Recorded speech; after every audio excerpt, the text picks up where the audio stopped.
In French, we have uh, three groups of verbs, three specific groups of verbs. We have the first group verbs,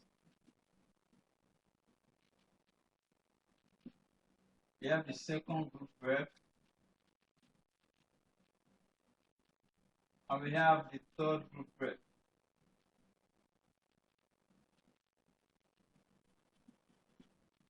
The first group verbs are the verbs we refer to as the ER verb, which are what we are going to treat today. The ER verbs are the first group verbs. This means that all verbs in this group end with ER, all of them. So the second group verbs, we have the IR verbs. These are verbs that ends with IR. Everywhere you see them, they end with IR. While the third group verbs are irregular verbs.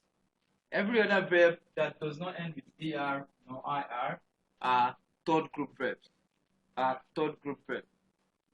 Okay, let's continue, please. Let's see some examples so we can conjugate them.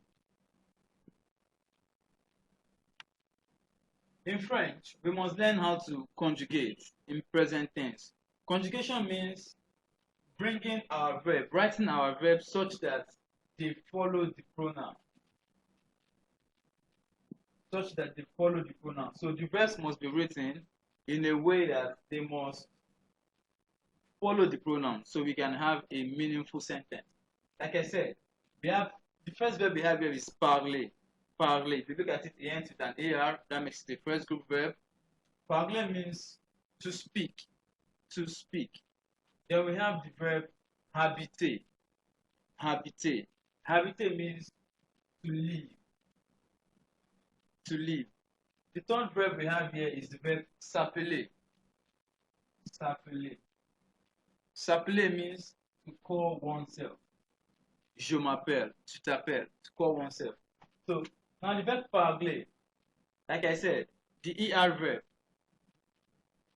Parler, if we look at it very well, we have je parle, tu parles, il parle, elle parle, nous parlons, vous parlez, il parle, elle parle.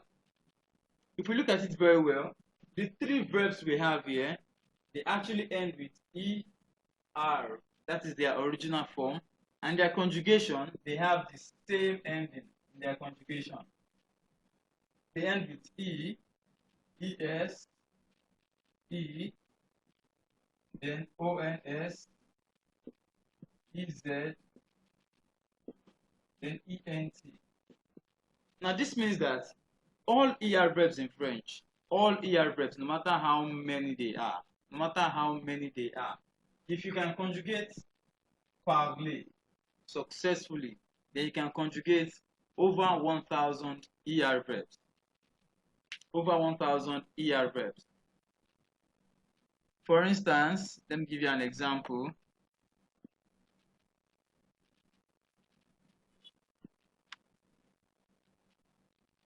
I have parler here. I want to conjugate it. Je parle. The first one ends with an E, that is the je. Then tu parles. The second one ends with an ES. Then we have il parle, which is the third person singular. Ends with an E as well. We have elle parle. Ends with an E as well. We have nous parlons.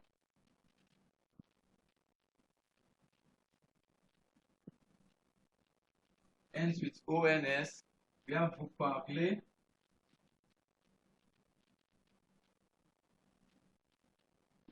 Ends with EZ. And we have il parle.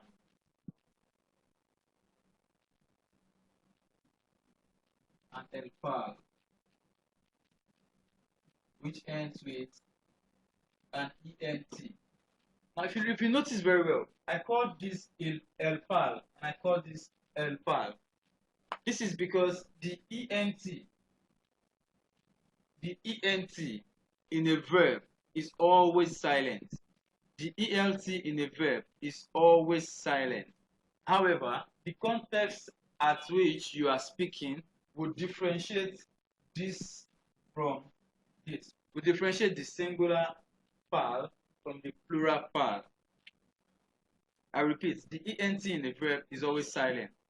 So you must, the context at which you are speaking will make the difference when you are speaking them. So if you can successfully conjugate this verb using this formula, that is the ending, then you should be able to conjugate many other verbs in the ER form.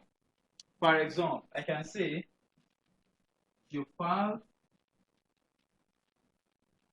français. Means I speak French. Je parle français. I speak French. And do not forget, the good thing about French is that verbs in their present tense form, that's conjugation in their present tense form, also serves as a present continuous form. In essence, if I'm saying je parle français could mean I speak French or I am speaking French. If you're saying je parle français, you are either saying I speak French or I am speaking French. Tu parles français means you speak French or you are speaking French. Il parle means he speaks or he is speaking. Elle parle means she speaks or she is speaking. Nous parlons means we speak or we are speaking. Vous parlez means you speak or you are speaking. Do not forget the difference between vous and tu. Then il parle means they speak or they are speaking. That is masculine. And elle parle means they speak or they are speaking too. Feminine. Now let's go to the second verb of the day. We have the verb habiter.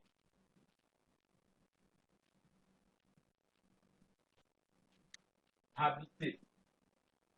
Habiter means to live. This is actually used to tell us about a place where you live.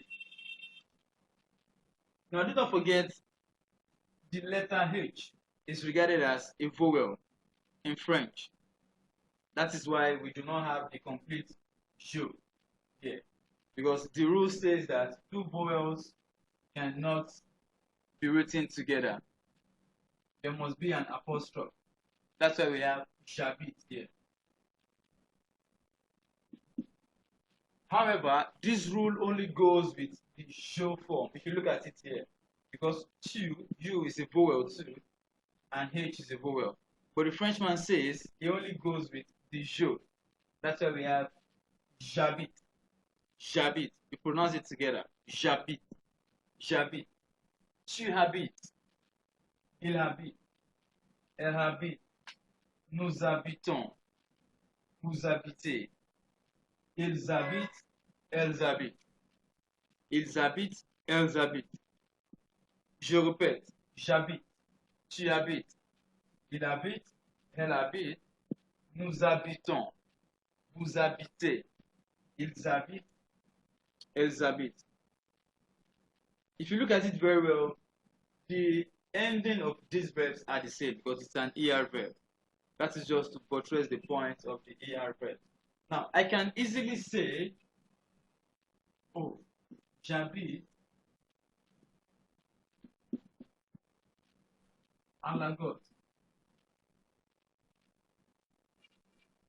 This means I live in Lagos.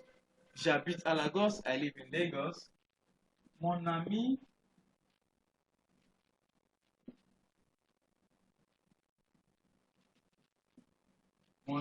habite à Abuja. My friend lives in Abuja. My friend lives in Abuja. Mon ami is il, the third person singular. My friend lives in Abuja. So you can use this verb habiter to actually tell us where you live, which is very, very good in French. You can use this to construct as many sentences as you want. You're going to see in the next example.